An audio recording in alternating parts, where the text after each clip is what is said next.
Balance chemical equation. आपको एक chemical equation दी गई है, इसको आपने बैलेंस करना है। आपके पास एरो से जो भी लेफ्ट हैंड साइड की वैल्यू लिखी होती है या इक्वेशन होती है उसको हम कहते हैं रिएक्टेंट, और एरो के राइट हैंड साइड को जो भी वैल्यू होती है इसे हम कहते हैं प्रोडक्ट। तो हमें जैसे आपको यहाँ पर आयरन दे रखा है, आयरन के नंबर ऑफ एटम यहाँ पर 1 हैं, यहाँ पर 3 हैं, तो हमें बैलेंस करना है।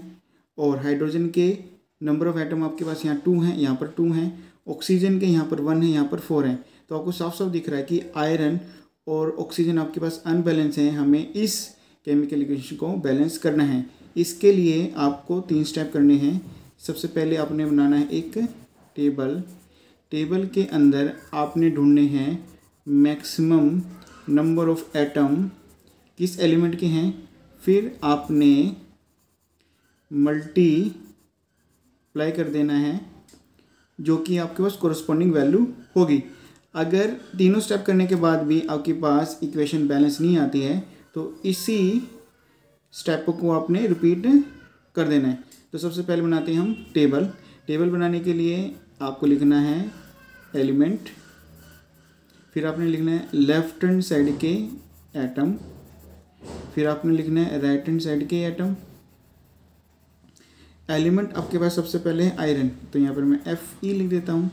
लेफ्ट हैंड साइड में एटम आयरन के कितने हैं, 1 है, यहाँ पर 1 है। राइट हैंड साइड में आपके पास एटम कितने हैं आयरन के, आपके पास यहाँ पर हैं 3। फिर आपके पास है हाइड्रोजन, तो यहाँ मैं लिख देता हूँ हाइड्रोजन। लेफ्ट हैंड साइड में एटम हाइड्रोजन के कितने हैं, यहाँ पर 2 हैं, और प्रोडक्ट में आपके पास हैं 2। फिर आपके पास है ऑक्सीजन। लेफ्ट हैंड साइड में नंबर ऑफ एटम ऑक्सीजन आपके पास 1 है, राइट हैंड साइड में नंबर ऑफ एटम ऑक्सीजन आपके पास 4 है। तो आपने सबसे पहले टेबल बना लिया है, फिर हम मुझे देखना है कि मैक्सिमम नंबर ऑफ एटम आपके पास है यहाँ पर 4 है। फिर आपने कर देना है मल्टीप्लाई। तो आपके पास राइट हैंड साइड में 4 ऑक्सीजन है, लेफ्ट हैंड साइड में मुझे 4 से यहाँ पर मल्टीप्लाई करना पड़ेगा। तो मल्टीप्लाई कर देते हैं, जहाँ पर ऑक्सीजन है वहाँ पर हमने 4 से मल्टीप्लाई कर देना है। तो यहाँ पर मेरे पास आ जाएगा Fe प्लस 4H2O, एरो का साइन आ जाएगा Fe3O4 प्लस H2 हो जाएगा। तो को चेक करना है, हम तीनों स्टेप अपने पूरे कर दिए हैं। अब चेक करना है कि बैलेंस है कि नहीं है। Fe यहाँ पर 1 है, यहाँ पर 3 है, अभी भी बैलेंस नहीं है। फिर आपने इसी स्टेप को रिपीट कर देना है। सबसे पहले मुझे बनाना है टेबल। टेबल के लिए आपको चाहिए है एलिमेंट, तो यहाँ पर लिख देता हूँ मैं एलिमेंट। फिर लेफ्ट हैंड साइड के एटम लिखने हैं आपने, फिर अपने राइट हैंड साइड के एटम लिख देने हैं। एलिमेंट आपके पास हैं आयरन, हाइड्रोजन और ऑक्सीजन। सबसे पहले आयरन के लिए देखना अपने, यहाँ पर 1 है, यहाँ पर 3 है, तो यहाँ पर 1 आ जाएगा, यहाँ पर आ जाएगा 3। हाइड्रोजन के यहाँ पर आपके पास हैं 8, यहाँ पर आपके पास हैं 2। नेक्स्ट ऑक्सीजन आपके पास यहाँ पर हैं 4, यहाँ पर हैं 4।